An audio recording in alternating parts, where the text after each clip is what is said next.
भूल गया हूँ मैं।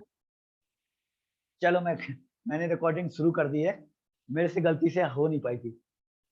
हाँ देखो, श्वेता पाटीदार ने एक मैसेज लिखा है कि क्वेश्चन जो होगा वो डब्ल्यूबीसी में होता है। बिल्कुल सही श्वेता, क्वेश्चन डब्ल्यूबीसी में तो होता ही है, आरबीसी में भी हम उसका यूज कर सकते हैं। ये जो होता है क्वेश्चन फ्लूइड, ये एक्चुअली दोनों के लिए कॉमन है, एक टॉयसन वाला और दूसरा फॉर्मल साइट्रेट। दो फ्लूइड ऐसे हैं, फॉर्मल साइट्रेट का यूज हम आरबीसी में भी कर सकते हैं, डब्ल्यूबीसी में भी कर सकते हैं। टॉयसन का भी यूज हम आरबीसी में भी कर सकते हैं, डब्ल्यूबीसी में भी कर सकते हैं, है ना। टर्क फ्लूइड जो है वो डब्ल्यूबीसी के लिए स्पेसिफिक है, हेम और गोवर दोनों जो है वो आरबीसी के लिए स्पेसिफिक है। ठीक है, तो ये चीज थोड़ा आप हमेशा ध्यान में रखना कभी क्वेश्चन आए तो।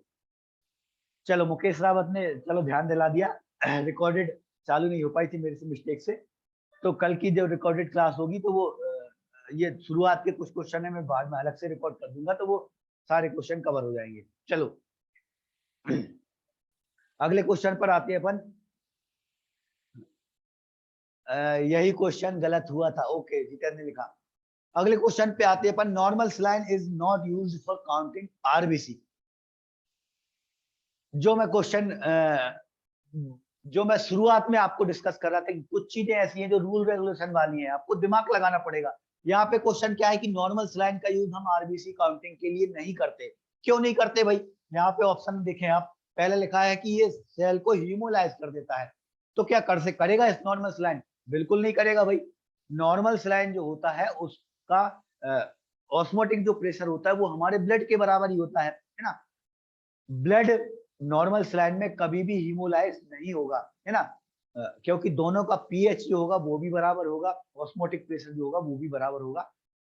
नॉर्मल सलाइन का यूज ही अपन ज्यादातर इसलिए करते हैं, अपनी जो टेस्टिंग प्रोसीजर होती है उसमें नॉर्मल सलाइन का इसीलिए यूज करते हैं ताकि ब्लड हीमोलाइज ना हो, है ना। तो उसमें सेल जो होती है वो हमारी कैसी हीमोलाइज नहीं होंगी, दूसरा लिखा है श्रिंक हो जाएंगी, तो श्रिंक भी नहीं होंगी, है ना भाई, क्योंकि उसमें ऑस्मोटिक प्रेशर दोनों बराबर होता है। लेकिन आरबीसी जो होते हैं वो रोलेक्स फॉर्मेशन बनाने लगते हैं। रोलेक्स फॉर्मेशन क्या होता है? रोलेक्स फॉर्मेशन का मतलब होता है कि आरबीसी जगह जगह इकट्ठी होने लगती है। तो जगह जगह इकट्ठी होने लगती है, इसलिए आरबीसी काउंटिंग करने के लिए हम नॉर्मल सलाइन का यूज नहीं करते, है ना। अपने जो अपने फ्लूइड है, गोअर्स फ्लूइड है, हेम्स फ्लूइड है ना, उनका यूज अपन आरबीसी काउंटिंग के लिए करेंगे। क्यों नहीं करेंगे भाई? नॉर्मल सलाइन का क्यों नहीं करेंगे? क्योंकि ये जो नॉर्मल सलाइन होता है ये रोलेक्स फॉर्मेशन करने लगता है, आरबीसी को इकट्ठा करने लगता है। हाँ ईएसआर में भी होता है रोलेक्स फॉर्मेशन, बिल्कुल रमेश। ईएसआर को कल की क्लास में थोड़ा और डिटेल में इंक्लूड कर दूंगा, कल की क्लास में अपन थोड़ा और उसके बारे में पढ़ लेंगे, ठीक है। चलो आगे चलते हैं अपन। अगला क्वेश्चन है हमारा, in RBC pipette blood is drawn और डायल्यूटिंग फ्लूइड इज ड्रॉन। मतलब आरबीसी वाला जो पिपेट होता है हम उसमें ब्लड कहां तक लेते हैं और डायल्यूटिंग फ्लूइड कहां तक लेते हैं, ये हमारा क्वेश्चन है। पढ़ा है भाई अपन ने थ्योरी की क्लास में, क्या पढ़ा है अपन ने पढ़ा था कि आरबीसी पिपेट में 0.5 तक तो अपन ब्लड लेंगे, है ना। 0.5 और 1.0 ये दोनों जो मार्किंग है ये आरबीसी में भी कॉमन है और डब्ल्यूबीसी में भी कॉमन है, दोनों में है। अंतर सिर्फ इतना है कि आरबीसी में बाद वाली जो मार्किंग होती है वो 101 होती है और डब्ल्यूबीसी में जो होती है वो 11 तक होगी। मतलब अपन आरबीसी की बात करेंगे तो आरबीसी में ब्लड लेंगे 0.5 तक और डायल्यूटिंग फ्लूइड जो लेते हैं वो 101 तक अपन डायल्यूटिंग फ्लूइड को लेते हैं। क्वेश्चन मुझे समझ में नहीं आया नवदीप, करता हूं मैं डिस्कस इसको। समझ में क्यों नहीं आया भाई? देखो थोमापिपेट जो होते हैं वो हमारे दो तरह के होते हैं, एक आरबीसी और दूसरा डब्ल्यूबीसी, है ना। जिन लोगों ने इसकी प्रोसीजर नहीं की, जिन्होंने इससे कभी टेस्ट नहीं लगाए, तो उनको थोड़ा सा ये चीजें टफ लगती हैं, है ना। तो मैंने जब ये टॉपिक पढ़ा रहा था आपको तो मैंने कहा भाई आपको इसका प्रैक्टिकल कर सको थोड़ा बहुत, एक दो बार भी आप कर लोगे तो इनफ है आपके लिए, है ना। प्रैक्टिकली में अपन क्या करते हैं, हमारे पास ये पिपेट रहता है, इसमें अपन पीछे एक बल्ब लगा लेंगे। बल्ब कौन सा? रबर का एक बल्ब रहता है ना। तो बल्ब से अपन ब्लड को खींचते हैं, तो ब्लड को खींचते हैं तो यहाँ पर पहले एक रहता है मार्किंग 0.5, तो 0.5 तक अपन पहले ब्लड ले लेते हैं और उसके बाद में हमारा जो डायल्यूटिंग फ्लूइड रहता है उस डायल्यूटिंग फ्लूइड को अपन लेते हैं। तो अगर आरबीसी के लिए यूज कर रहे हैं, आरबीसी पिपेट यूज कर रहे हैं तो 101 तक अपन डायल्यूटिंग फ्लूइड लेंगे, और अगर डब्ल्यूबीसी पिपेट हम यूज कर रहे हैं तो बाद वाली जो मार्किंग होगी वो 11 होगी। देखो आप इसको ध्यान से देखोगे तो यहाँ 11 लिखा हुआ दिख रहा है ना। तो 0.5 तक अपन ब्लड लेंगे और उसके बाद में फिर हम डायल्यूटिंग फ्लूइड लेंगे, तो डायल्यूटिंग फ्लूइड हम 11 तक ले लेंगे, है ना। तो WBC में जो डायल्यूशन बनेगा वो 1:20 का डायल्यूशन बनेगा। चलो अगले क्वेश्चन पर आते हैं अपन। RBC is to be counted in, RBC जो होता है इसको हम काउंट कहां पर करेंगे, ये हमारा क्वेश्चन है। बहुत अच्छा क्वेश्चन है ना। इस तरह के क्वेश्चन एग्जाम में आने के ज्यादातर चांसेस होते हैं कि कहां पर हम काउंट करेंगे। ऑप्शन देखो आप, ऑप्शन में लिखा है कि कॉर्नर के 4 स्क्वायर लेंगे, दूसरा लिखा है कि कॉर्नर के 5 स्क्वायर लेंगे, तीसरा लिखा है कि सेंट्रल का 1 स्क्वायर लेंगे, और चौथा लिखा है बीच वाला जो होगा, सेंट्रल वाला जो होगा उसके हम सिर्फ 5 छोटे छोटे स्क्वायर लेंगे। तो भाई अपन ने आरबीसी के बारे में पढ़ा है, क्या पढ़ा था आरबीसी के बारे में अपन ने? आरबीसी की जो काउंटिंग होती है वो बीच वाला जो सेंट्रल एरिया होता है उसमें अपन सिर्फ 5 छोटे छोटे स्क्वायर लेते हैं, 5 छोटे वाले। देखो आप, मैं ये इमेज खोल देता हूँ। इमेज में देखो आप, जहां डब्ल्यूबीसी दिख रही है, डब्ल्यूबीसी की काउंटिंग अपन कहां पे करेंगे? कॉर्नर के जो बड़े बड़े स्क्वायर होंगे, है ना, कॉर्नर के लार्ज वाले स्क्वायर जो होंगे उनमें अपन डब्ल्यूबीसी की काउंटिंग करते हैं। आरबीसी की कहां पे करेंगे? सेंट्रल वाले में। एक तो सेंट्रल वाले में, और सेंट्रल वाले में भी छोटे छोटे 5 स्क्वायर अपन लेते हैं आरबीसी काउंटिंग के लिए, ठीक है भाई। तो ये लोकेशन कहां पर अपन, और अगर प्लेटलेट की बात होती तो प्लेटलेट के लिए अपन बीच वाला जो एरिया है वो पूरा का पूरा अपन काउंट करते हैं प्लेटलेट के लिए, ठीक है। तो ये आपको नॉलेज होना चाहिए तीनों की लोकेशन। लोकेशन के लिए अपन ने पूरी एक टेबल भी कल की क्लास में डिस्कस की थी। टेबल मैंने बोला था भाई बड़ी इंपॉर्टेंट है वो टेबल, उसको आप जरूर मेमोराइज कर लेना। चलो अगले क्वेश्चन पर आते हैं अपन। How many smallest square are present in central 1 mm square area? बीच वाला जो स्क्वायर होता है उसमें छोटे छोटे स्क्वायर जो होंगे वो कितने होंगे, है ना। ये आप लोगों को जब पेपर भेजा था तो शुरुआत में इसमें एक टाइपिंग मिस्टेक थी, मैंने बाद में नोटिस कर पाया ना। मेरे कंप्यूटर ऑपरेटर से एक मिस्टेक हो गई थी, यहाँ पे 400 उन्होंने आंसर लिख दिया था, लेकिन 400 नहीं होता भाई, हो सकता है कुछ लोगों ने जल्दी सबमिट कर दिया हो, है ना। तो उन्होंने अगर 25 भी दिया हो आंसर तो उनके आंसर गलत होगा, क्योंकि शुरुआत में मेरे ऑपरेटर की मिस्टेक से ये 400 वाला करेक्ट आंसर हो गया था, ठीक है। हालांकि मैंने देख लिया, लेकिन वो बाद में देखा, मैं लिंक आपको पहले ही भेज चुका था। पहले अगर लिंक भेज दी तो फिर बाद में मैं एडिट भी कर दूंगा, तो आपके पास जो लिंक आई है वो पुराने पैटर्न की होती है, ठीक है। जिन्होंने बाद में ओपन की होगी उनको ये आंसर बिल्कुल सही लगा होगा। छोटे छोटे जो स्क्वायर होते हैं वो 25 होते हैं, बीच वाला जो स्क्वायर होगा उसमें टोटल जो छोटे छोटे होंगे वो 25 होंगे। अपन ने आरबीसी के बारे में, अब जब अपन आरबीसी की काउंटिंग अपन ने थोड़ी देर पहले देखी, तब भी अपन ने देखा, क्या देखा अपन ने, कि आरबीसी में अपन 25 में से 5 जो छोटे छोटे रहते हैं वो अपन काउंट करते हैं। तो इसका मतलब क्या है, बीच वाला जो स्क्वायर होगा उसमें टोटल जो छोटे छोटे स्क्वायर होंगे वो कितने होंगे हमारे? 25 स्क्वायर उसमें छोटे छोटे होते हैं। चलो अगले क्वेश्चन पे आते हैं अपन। Out of 25 square how many square are added to RBC count? जो 25 छोटे छोटे स्क्वायर हैं उसमें से हम आरबीसी काउंट के लिए कितने यूज करेंगे? तो थोड़ी देर पहले ही मैं डिस्कस कर रहा था, थोड़ी देर पहले ही मैं आपको बता रहा था कि जो 25 हमारे स्क्वायर हैं उन 25 में से हम 5, सिर्फ 5 अपन यूज करेंगे, है ना। 5 कौन से? कॉर्नर के छोटे छोटे 4 ले लेंगे और बीच में सबसे सेंटर वाला जो रहेगा वो वाले लेंगे। ऐसा अपन क्यों करते हैं भाई? अपन एक ही जगह के 5 क्यों नहीं करते? उसका भी एक रीजन है। जब अपन न्यूअर काउंटिंग चेम्बर को फिल करते हैं तो सेल्स का जो डिस्ट्रीब्यूशन जो रहता है वो अलग अलग हो सकता है। हो सकता है एक कोने में सेल्स ज्यादा इकट्ठी हो जाए, दूसरे कोने में कम हो, है ना। तो अपन कोशिश करते हैं कि थोड़ा अलग अलग जगह पर अपन काउंटिंग करें। डब्ल्यूबीसी के लिए तो अपन कॉर्नर वाला कर रहे हैं तो अलग अलग जगह है ना। आरबीसी के लिए भी अपन बीच वाला यूज कर रहे हैं तो बीच वाले में भी अपन कोशिश करते हैं कि अपन अलग अलग जगह यूज करें। तो इसीलिए अपन क्या करते हैं, बीच वाले में कॉर्नर के अपन 4 छोटे छोटे और एकदम बीचों बीच एक छोटा स्क्वायर होगा। टोटल अपन 5 स्क्वायर छोटे वाले अपन काउंटिंग करके यूज करते हैं आरबीसी काउंटिंग के लिए। चलो अगले क्वेश्चन पर आते हैं अपन। Which of the following dilution factor is routinely used for RBC count? RBC counting के लिए हम डाइल्यूशन फैक्टर कौन सा रूटीनली यूज करेंगे। डाइल्यूशन फैक्टर क्या होता है भाई, अपन ने थ्योरी की क्लास में डिस्कस किया था। क्या डिस्कस किया था? Dilution factor actually shortcut method होती है। शॉर्टकट मतलब अपन पूरा एक बड़ा फार्मूला अगर अपन लगाते तो एरिया भी उसमें अपन ऐड करते, डेप्थ भी उसमें ऐड करते, है ना, और फिर कितने काउंटिंग एरिया अपन ने किए उन सबको कैलकुलेट करके फिर अपन मल्टीप्लाई करते अपनी जितनी सेल अपन ने काउंटिंग की है। तो वो एरिया डेप्थ को अलग अलग काउंटिंग ना करके उसको एरिया डेप्थ को एक ही फार्मूला में जब ओपन करते हैं तो वो अपना एक फैक्टर निकल के जाता है ना। तो मैंने कहा भाई आपको पुराना वाला मतलब बड़ा वाला फॉर्मूला आप याद ना मत करना, क्योंकि उससे क्वेश्चन नहीं आता।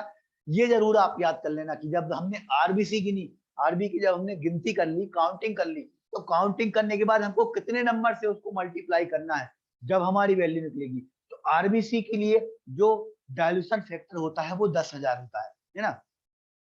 10,000 से हम उसको मल्टीप्लाई कर देंगे जितनी भी हमने आरबीसी गिनती की है ना। मैं फॉर एग्जांपल आपको बता रहा हूँ, मान लो हमने जब गिनती की तो 50 आरबीसी हमको दिखी है ना। तो 50 आरबीसी को जब हम इससे 10,000 से मल्टीप्लाई करेंगे तो 50 के आगे आप 4 जीरो और लगा दो ना, अपनी कितनी 5 लाख के आसपास हो जाएंगी। तो इस तरह से है ना। तो ये हमारा क्या कहलाता है, इसका डाइल्यूशन फैक्टर कहलाता है ना। ये अपन ने ये टेबल में थ्योरी की क्लास में अपन ने ये टेबल देखी थी है ना। तो डाइल्यूशन फैक्टर जो होगा वो सबके लिए अलग अलग होगा। आरबीसी के लिए साउंड नहीं आ रहा है, सचिन नागवंशी का मैसेज आया, भाई आज मेरा गला बैठा है तो मैं थोड़ा तेज नहीं बोल पा रहा हूँ। बाकी के लोग बताएं मेरी आवाज आ रही है आप लोगों को? थोड़ा मैं तेज तो नहीं बोल पा रहा हूँ, ये बात तो बिल्कुल सही है। हाँ रिपीट में कर देता हूँ, ओके चलो मैं रिपीट कर देता हूँ। एमसीक्यू की क्लास है इसलिए मैंने रख ली, अदरवाइज मुझे छुट्टी रखना पड़ती, क्योंकि थ्योरी में मुझे ज्यादा एनर्जी लगती है। चलो एक बार मैं रिपीट कर रहा हूँ इसको, क्वेश्चन को। क्वेश्चन क्या था भाई हमारा, आरबीसी के लिए हम डाइल्यूशन फैक्टर कौन सा यूज करते हैं। तो ये हमारी जो टेबल है, ये टेबल में सबसे नीचे वाली जो लाइन थी, सबसे नीचे वाली लाइन हमको बता रही है कि हमको कितने से मल्टीप्लाई करना है, वो हमारा डाइल्यूशन फैक्टर कहलाता है। आरबीसी को हम 10,000 से मल्टीप्लाई करेंगे तो 10,000 क्या हो जाएगा, हमारा डाइल्यूशन फैक्टर हो जाएगा। डब्ल्यूबीसी का डाइल्यूशन फैक्टर जो होगा वो 50 होगा। प्लेटलेट के लिए जो होगा वो 2,000 होगा। इसका मतलब क्या है, न्यूअर काउंटिंग चेंबर में जब हम इनकी गिनती करेंगे, काउंटिंग करेंगे, तो काउंटिंग करने के बाद जितनी भी सेल्स हमने काउंट की है उसको हम इससे मल्टीप्लाई करते हैं। अगर आरबीसी काउंट की है तो 10,000 से मल्टीप्लाई करेंगे, अगर डब्ल्यूबीसी काउंट की है तो 50,000 से काउंट करेंगे, और अगर प्लेटलेट काउंट किया है तो अपन 2,000 से मल्टीप्लाई करेंगे। चलो ज्योति ने लिखा है कि तबीयत खराब लग रही है थोड़ी बहुत तबीयत है, लेकिन तबीयत को मैं ज्यादा नजरअंदाज कर लेता हूँ, बस आवाज का इशू नहीं होना था। चलो आगे चलते भाई।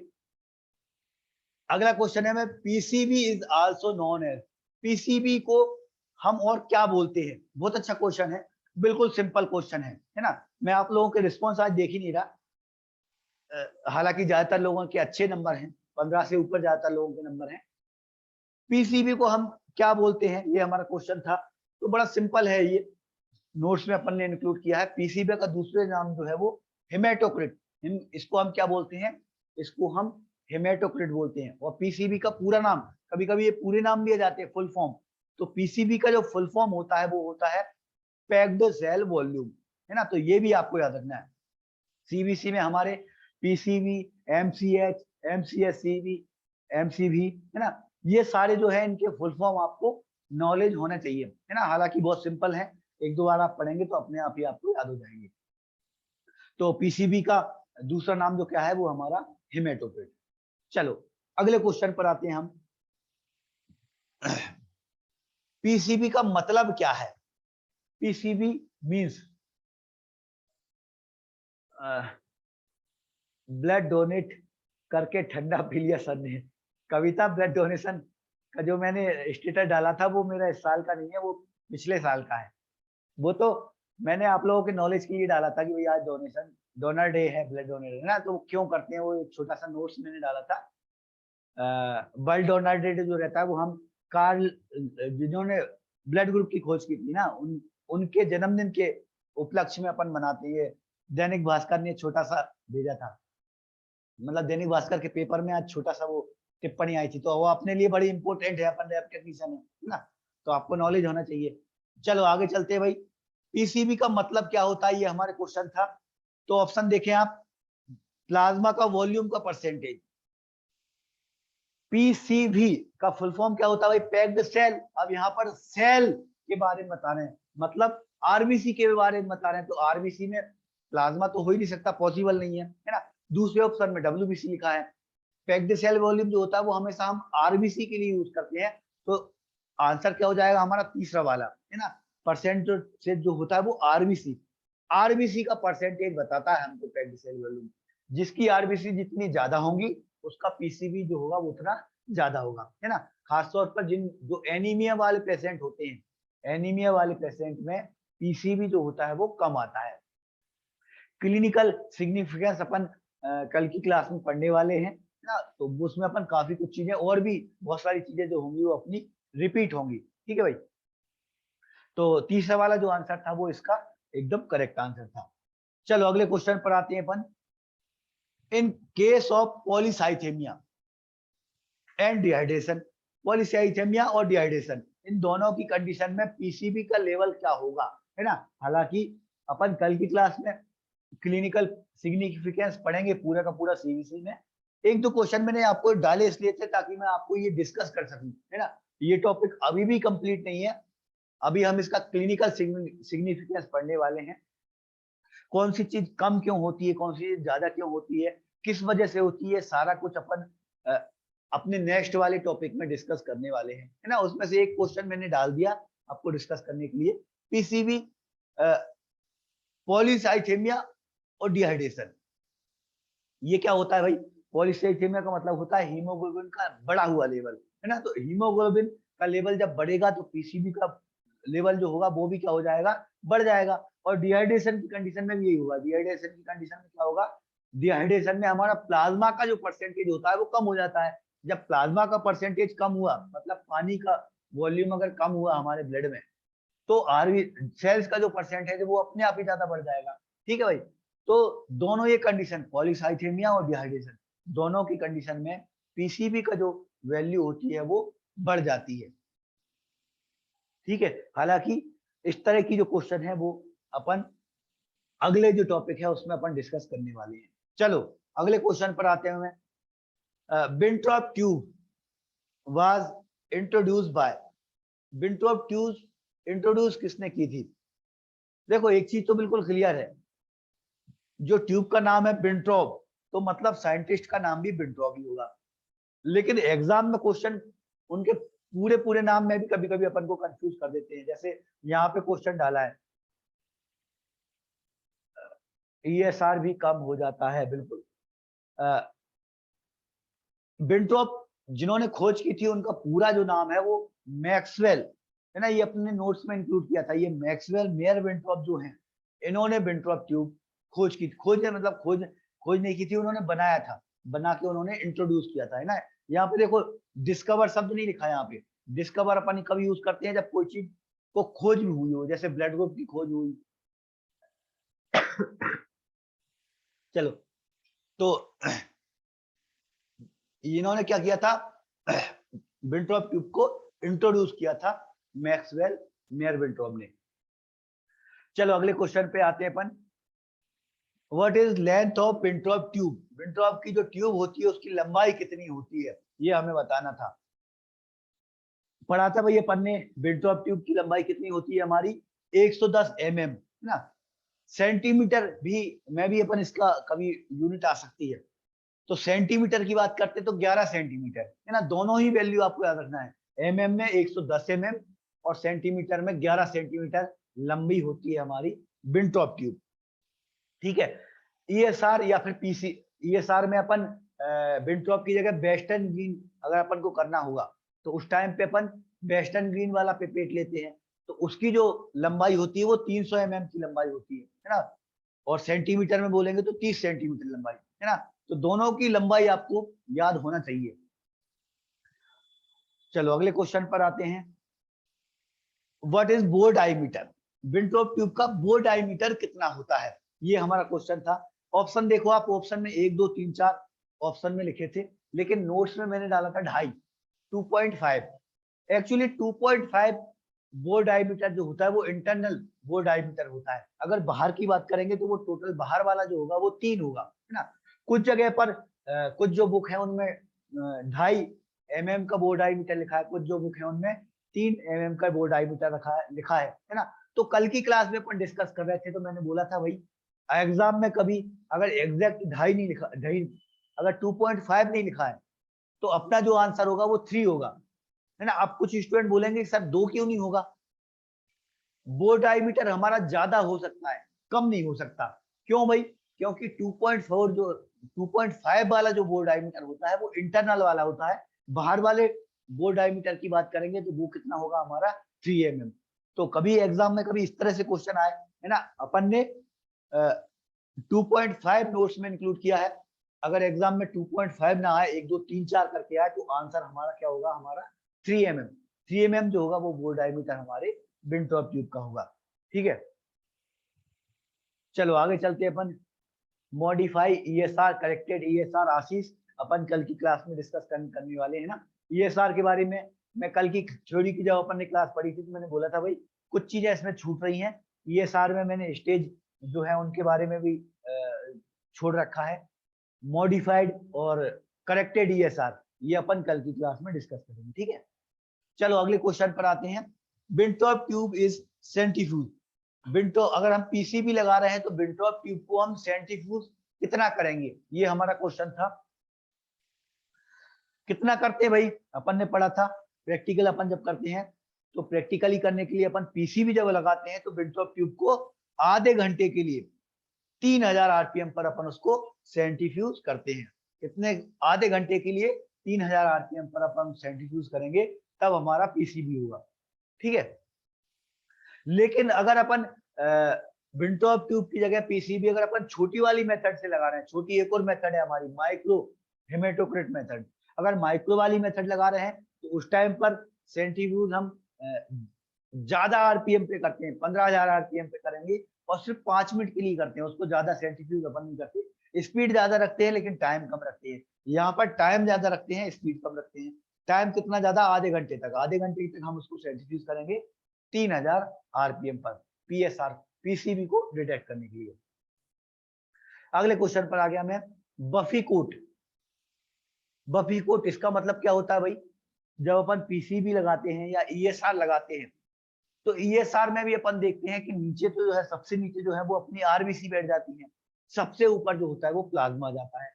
बीच वाला जो पोर्शन होगा वो थोड़ा सा आपको व्हाइट कलर का दिखेगा, तो बीच वाला जो पोर्शन है वो ही हमारा बफी कोट कहलाता है ना। यहाँ पर इमेज मुझे डालना था, मैं भूल गया। विंट्रॉप ट्यूब में बीच वाला, सबसे बीच वाला जो पोर्शन जहां पर डब्ल्यूबीसी इकट्ठी होती है ना, बफी कोट में क्या होता है? डब्ल्यूबीसी इकट्ठी होती है, तो बीच वाला जो पोर्शन होता है वो हमारा बफी कोट कहलाता है। और उसमें क्या होंगी? हमारी ल्यूकोसाइट। ल्यूकोसाइट मतलब डब्ल्यूबीसी। हाँ जितेंद्र, देखो जितेंद्र लिखा सर 12000 भी है। मैं फिर बोलूंगा बुक में डिफरेंट है, अलग अलग बुक में अलग अलग रेफरेंस है ना। आप कौन सी वाली बुक यूज कर रहे हैं उसके हिसाब से आपको याद रखना है। थोड़ा बहुत चेंजेस आपको जगह जगह मिलेंगे, है ना। लेकिन मैं आप लोगों से एक एडवाइस जरूर दूंगा, आप सिर्फ दो में से कोई एक बुक ही पढ़ो, है ना। मतलब दो बुक ही आप परचेज करना, एक गोडकर प्रफुल्ल गोडकर वाली और दूसरी जे ओची वाली। कभी भी कोई कंफ्यूजन हो तो आप इन दोनों से ही रेफरेंस लेना। बाकी जेएस चौहान या फिर दूसरी जो बुकें हैं, है ना, वो बुकें जो है वो भी इनसे ही बनी है, तो उनमें थोड़ा बहुत मिस्टेक हो सकती है ना। जैसे पिछला जो क्वेश्चन था, पिछली वाली जो क्लास थी एमसीक्यू वाली, तो उसमें भी एक जगह पे डाउट आया था। संजय ने पूछा था कि सर मैंने पढ़ा है एक आरबीसी के अंदर कितने हीमोग्लोबिन के मॉलिक्यूल होते हैं, ये एक हमारा क्वेश्चन था, है ना। तो ये योगेश कुमार में थोड़ी सी ये टाइपिंग मिस्टेक थी, तो योगेश कुमार की बुक में 270 लिखा है, तो 270 नहीं होता भाई, उसका 2 से 3 मिलियन होता है। तो बुक में थोड़े बहुत, और खासतौर पर जो एमसीक्यू वाली जितनी भी बुक हैं उनमें थोड़ी बहुत मिस्टेक जरूर है। स्मृति सेठी एमसीक्यू के लिए बहुत अच्छी बुक है लेकिन उसमें मिस्टेक बहुत ज्यादा है ना। एमसीक्यू वाली जितनी भी बुक हैं सिर्फ एमसीक्यू वाली बुक से आप कभी भी पढ़ाई मत करना, उनमें बहुत कुछ मिस्टेक हमको देखने को मिलती है ना। तो पहले आप जरूर थ्योरी जरूर पढ़ लेना आप, तो कुछ क्वेश्चन में आपको लगे कि भाई इसमें मिस्टेक हो सकती है, तो फिर उसको आप थ्योरी वाली बुक से कंफर्म कर लेना, तभी आप उसको अपने दिमाग में बिठाना। चलो आगे चलते हैं अपन। हाँ, संजय ने बिल्कुल सही लिखा, ज्यादातर उसमें डब्ल्यूबीसी होती है, लेकिन डब्ल्यूबीसी के अलावा प्लेटलेट भी हमारी होती है बफे कोड के अंदर। अच्छा, ओके ओके, यहाँ पे प्लेटलेट भी ऑप्शन में था, लेकिन मोस्टली जो पोर्शन होगा वो डब्ल्यूबीसी का होता है। चलो आगे चलते हैं भाई।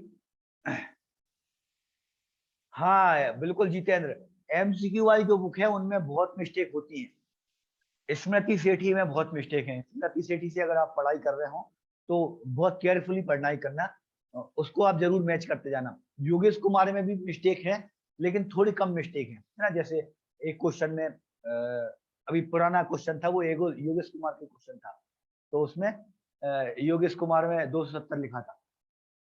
चलो और भी बहुत सारी बुकें हैं एमसीक्यू वाली, बुकें आप सारी यूज करो, लेकिन रेफरेंस करते हुए पढ़ते पढ़ाई किया करो आप लोग। चलो अगले क्वेश्चन पर आते हैं अपन। Normally length of buffy coat, buffy coat की जो लेयर होती है उसकी लेंथ कितनी होना चाहिए नॉर्मली। ये चार ऑप्शन आपके सामने थे, 0.1 से लेकर 0.3। इन चारों में से सही आंसर जो था वो हमारा चौथा वाला, मतलब 0.5 से लेकर 1.0 mm तक लेंथ होना चाहिए उसकी, एक नॉर्मल पर्सन की। इतनी जो लेंथ होती है ना, ये एक नॉर्मल बफी कोट की लेंथ होगी। इससे ज्यादा हुई, इसका मतलब क्या हुआ, इससे अगर ज्यादा हुई तो वो हमें बताएगी कि पेशेंट के डब्ल्यूबीसी बड़े हुए हैं, है ना। डब्ल्यूबीसी जितने ज्यादा होंगे बफी कोट की लेयर भी होगी वो उतनी ज्यादा होगी। बफी कोट क्या है, सुरेंद्र ने मैसेज किया है बफी कोट। एक मिनट, आगे एक क्वेश्चन आएगा जिसमें इमेज आएगी तो मैं आपको समझा दूंगा सुरेंद्र। मैं थोड़ा सा भी थ्योरी समझा दूंगा आपको। मेरे ख्याल से मैंने इमेज डाली है, लेकिन मैंने बहुत लेट डाली है। जब अपन ईएसआर लगाते हैं तो ईएसआर की ट्यूब में सबसे नीचे आरबीसी बैठती है, सबसे ऊपर प्लाज्मा जाता है। तो प्लाज्मा और आरबीसी के बीच में हमारे डब्ल्यूबीसी और प्लेटलेट इकट्ठे होते हैं, है ना। उसमें डब्ल्यूबीसी का पोर्शन ज्यादा होता है, और प्लेटलेट ज्यादातर जो होती है वो अपने आरबीसी वाले पोर्शन में चली जाती है। डब्ल्यूबीसी उस जगह पे ज्यादा इकट्ठी होंगी, तो वो जो पोर्शन है वही पोर्शन हमारा बफी कोट या फिर बफी लेयर कहलाता है। उसकी जो लेंथ होती है वो 0.5 से लेकर 1.0 mm तक की होती है, एक नॉर्मल कंडीशन में। चलो अगले क्वेश्चन पर आते हैं। विच of the following multiply factor is used for obtaining PCB for haemoglobin. देखो बड़ा अच्छा क्वेश्चन है ये।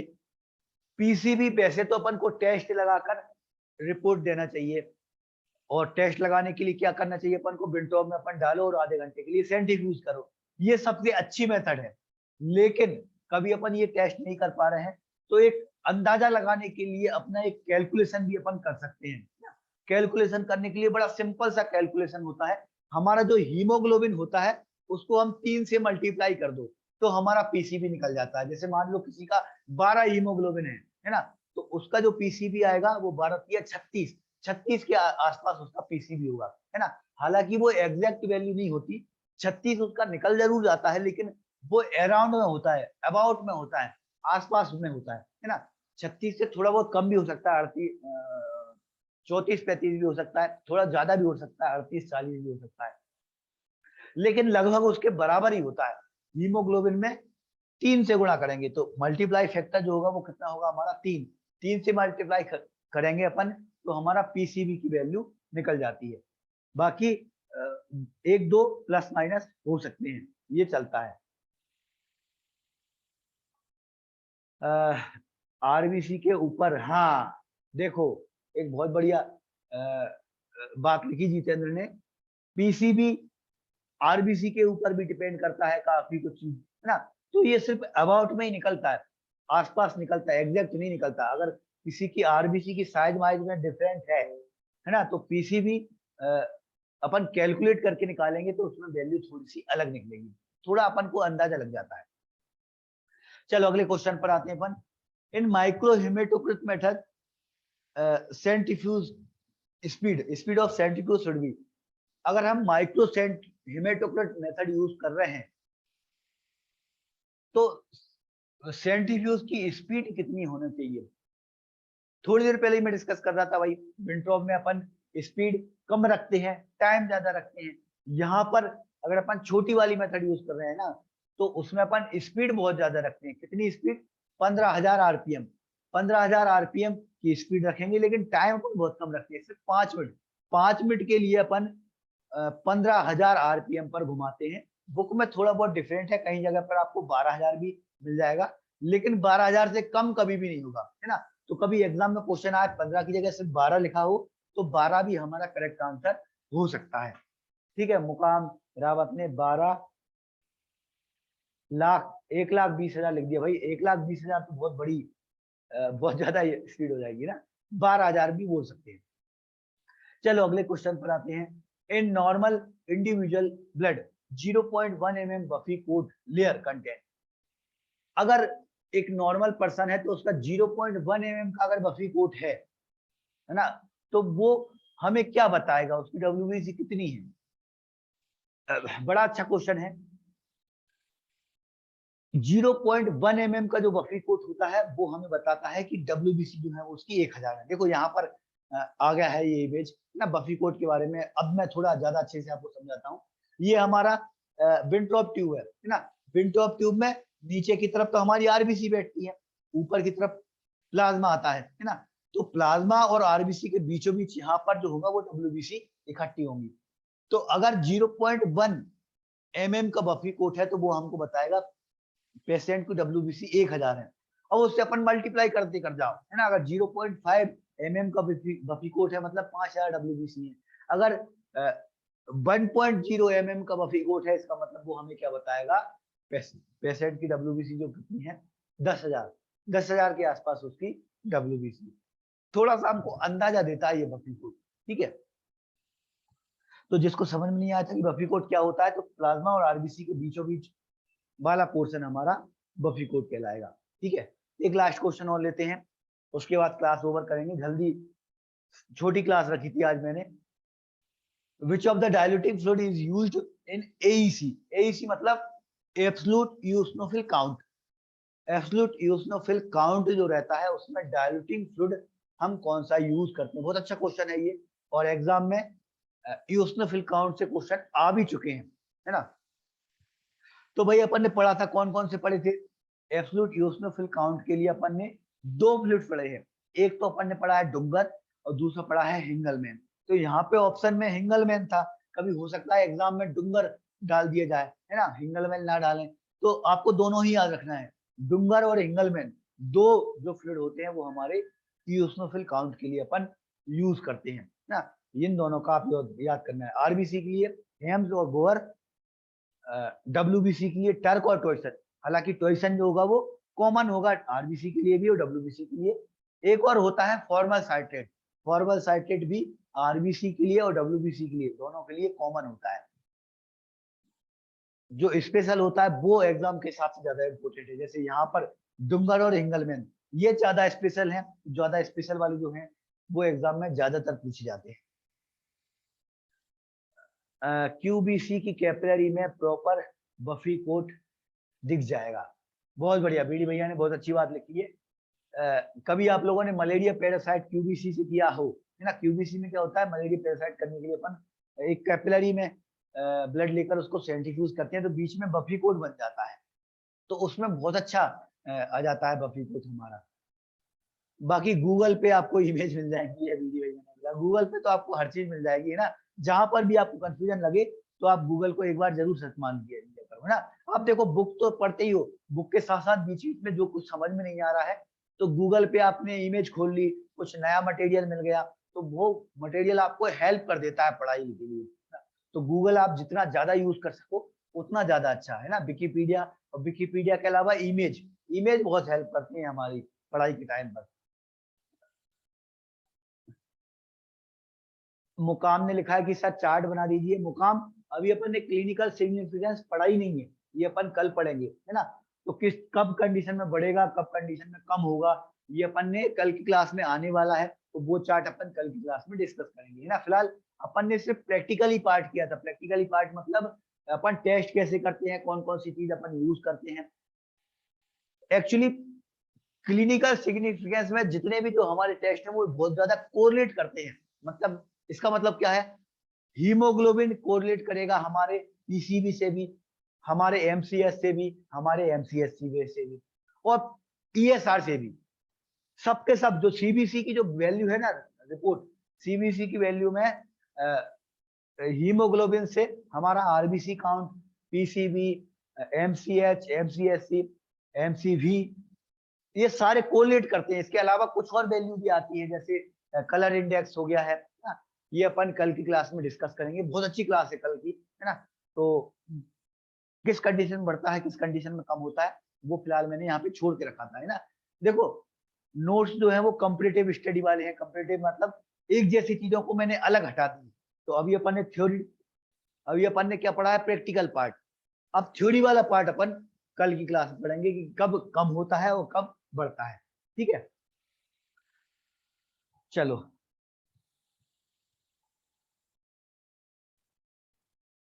सर, जो नोट्स में एमसीक्यू आते हैं उनके करेक्ट मेंशन नहीं है। हर्षित, नोट्स मैंने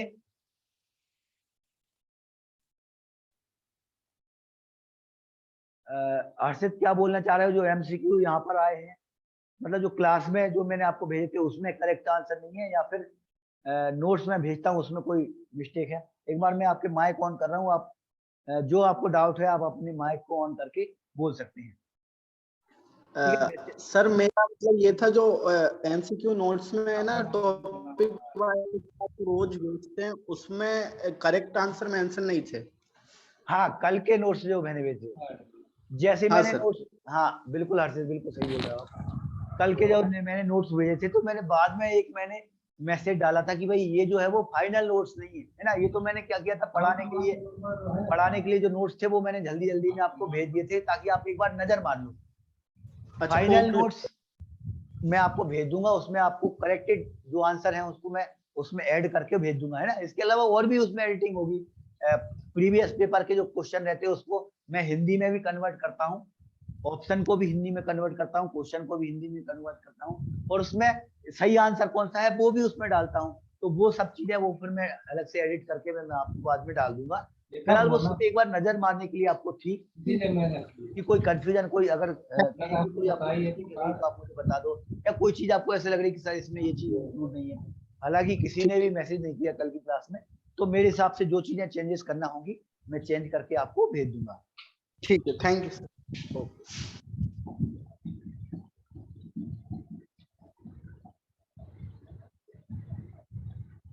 जितेंद्र ने लिखा वीडियो यहाँ पर जाया करो क्लास में।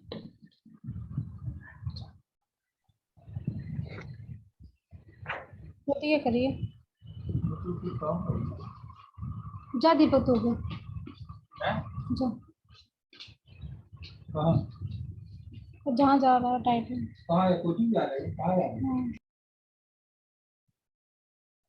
चलो भाई, तो मेरा थोड़ी सी तबीयत डाउन है आज, क्लास मैंने थोड़ी छोटी रखी थी आज। तो अब कोई डाउट है क्या, आपको कोई क्वेश्चन है? अगर है तो अपन उसको डिस्कस कर लेंगे, अदरवाइज मैं क्लास को ओवर कर रहा हूँ। आज अपनी क्लास थोड़ी जल्दी ओवर हो रही है ना, हालांकि अपन 7:30 तक क्लास चला करते थे ना, पर आज मेरी कैपेसिटी नहीं है बोलने की, तो आज अपन थोड़ा छोटा ही रहने दो ना। बाकी जीतन लिखा कि क्लियर हो गया। चलो अच्छी बात। चलो तो गुड नाइट एवरीवन, मिलते हैं कल।